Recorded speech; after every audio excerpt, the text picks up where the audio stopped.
Hadis kelima.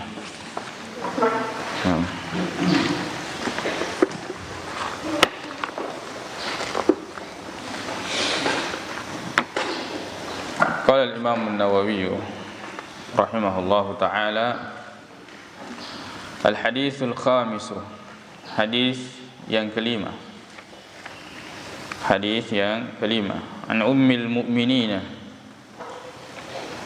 dari ummul mu'minin. Ini untuk semua istri-istri Nabi SAW, yaitu ibunya orang-orang yang beriman. Semua istri Nabi SAW adalah ibu kita, ibu orang-orang yang beriman.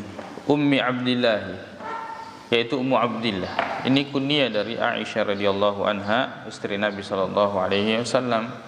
Walaupun pendapat yang paling kuat bahwa beliau tidak pernah melahirkan, tidak pernah memiliki anak.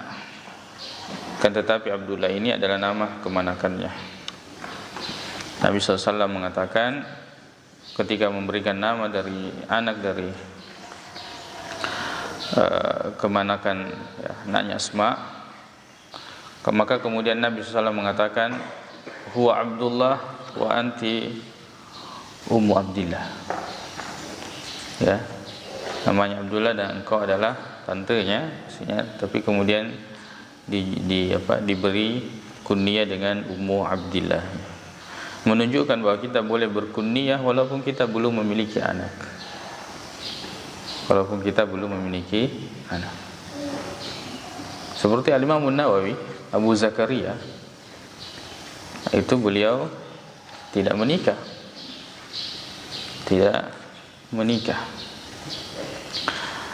Dan boleh kita berkunyah dengan nama yang kita senangi, walaupun di antara anak kita tidak ada yang memiliki nama tersebut. Di antaranya adalah Syekh Abu Ishaq Al-Huwaini, namanya adalah Mahmud Hijazi. Beliau tidak memiliki nama anak Ishaq, tapi beliau mendapatkan seorang ulama hadis yang beliau sangat kagumi dan beliau berkunyah dengan kunyah tersebut, Abu Ishaq. Jadi, dan Abu ini, begitu pula Ummu, itu sebenarnya hampir, dan itu adalah kehormatan. Hampir semua kaum itu memiliki kehormatan ketika disebutkan kunyahnya. Di Bugis pun digunakan seperti itu. Tidak mesti kita di Bugis ini ikut-ikutan mengatakan Abu. Sudah lama misalnya Ambona ya, Ambona Muhammad atau bapaknya, itu kunyah. Itu kunyah. Dan itu kebanggaan ketika dia disebutkan, dipanggil kunyahnya. Jadi tidak semua harus diarabkan. Tidak semua harus diarabkan.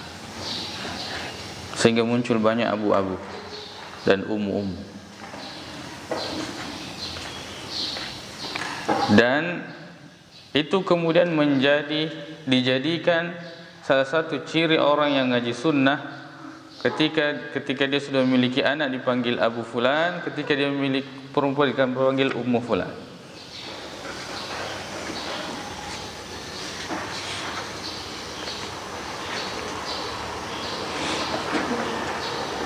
Sementara di Bugis itu sudah lama, indoknya, ya, indok tua, amboknya.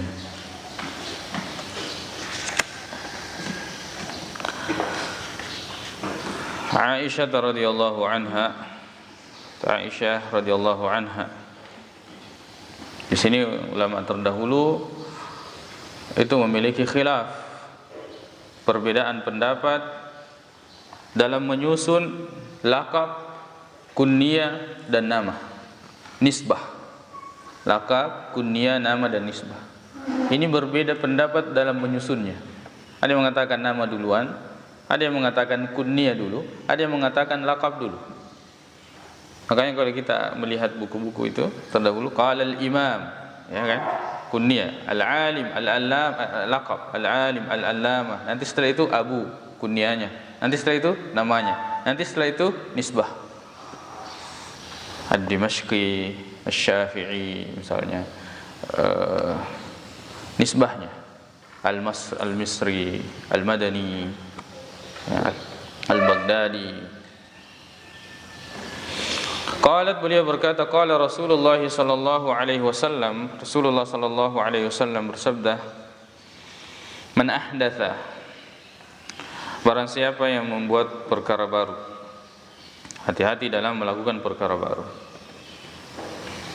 Fi amrina, tapi larangan itu tidak semua secara mutlak dilarang.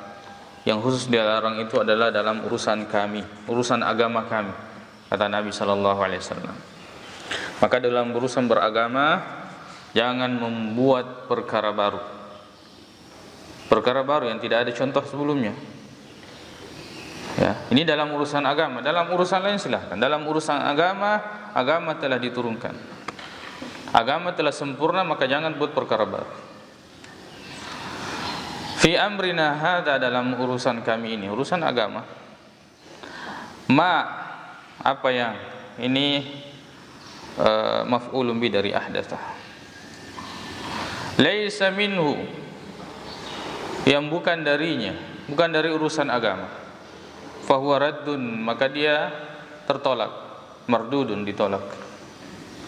Barang siapa yang melakukan perkara baru dalam agama, maka pasti tertolak.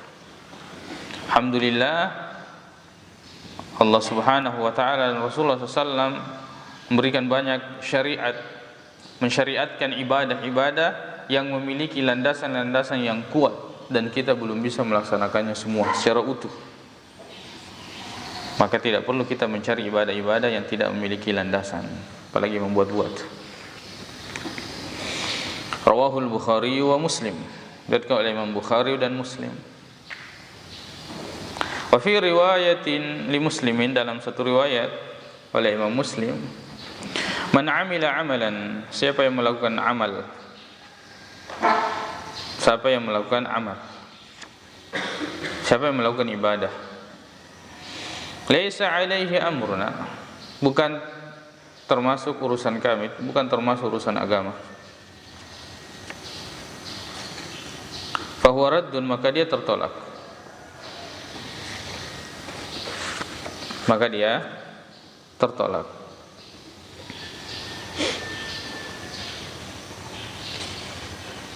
Jadi kita tidak boleh beramal tanpa memiliki landasan. Kita setidaknya harus mengetahui bahwa amal yang kita lakukan itu memiliki landasan, walaupun kita tidak menghafal ayat dan hadisnya, walaupun kita tidak mengetahui lafaz ayat dan hadisnya.